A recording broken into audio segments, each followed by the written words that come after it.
menjadi undang-undang dasar yang baru. Tapi apa yang terjadi?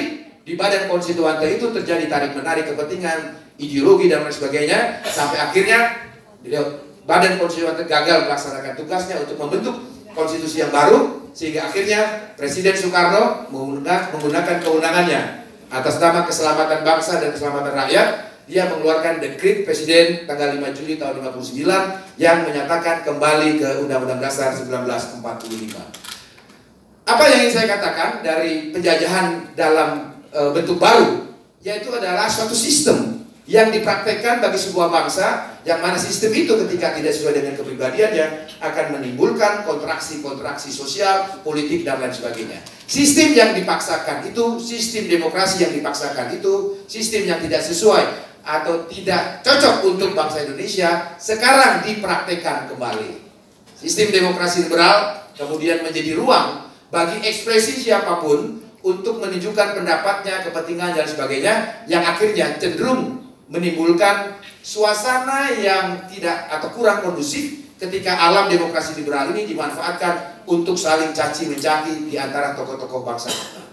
Walhasil akhirnya ruang publik kita banyak diwarnai oleh wacana-wacana yang sebenarnya tidak dibutuhkan oleh bangsa, ya, dalam konteks menjaga kebersatuan bangsa Indonesia, tetapi kemudian dia seakan-akan menjadi suatu hal yang lumrah di tengah-tengah masyarakat kita.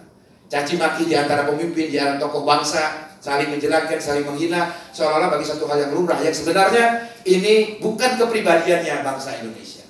Sehingga oleh karena itu mengambil hikmah hari kepahlawanan kita pada era reformasi saat ini adalah kita harus menyadari upaya politik divide et impera jilid ketiga.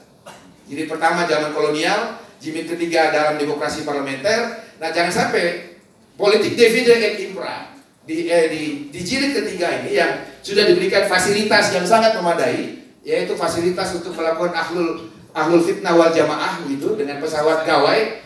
Pesawat gawai yang kita pakai ini menjadi sarana ahlul fitnah wal jamaah. Hanya dengan 2 jempol aja kita bisa menyebarkan hoax, menyebarkan fitnah, menyebarkan permusuhan, dan lain sebagainya, dan lain sebagainya.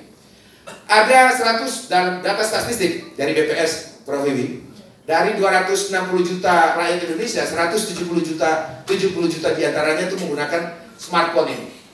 Smartphone. Dan dari 177 juta rakyat Indonesia yang menggunakan handphone, satu orang itu rata-rata punya 2 handphone. Mas Risa tadi di kantongnya saya lihat ada 2 kiri kanan, meja satu.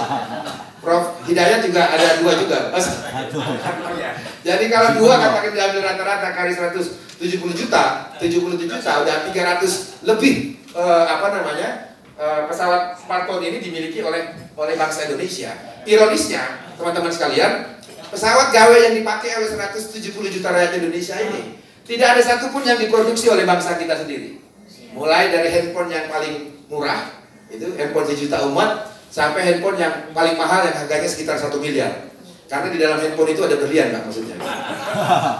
Dan ironisnya, semua sistem yang ada di pesawat smartphone kita ini, YouTube, kemudian WhatsApp, kemudian Google, Facebook, Twitter, dan lain sebagainya, tidak ada yang dibuat, diproduksi, dan dikelola oleh bangsa kita sendiri.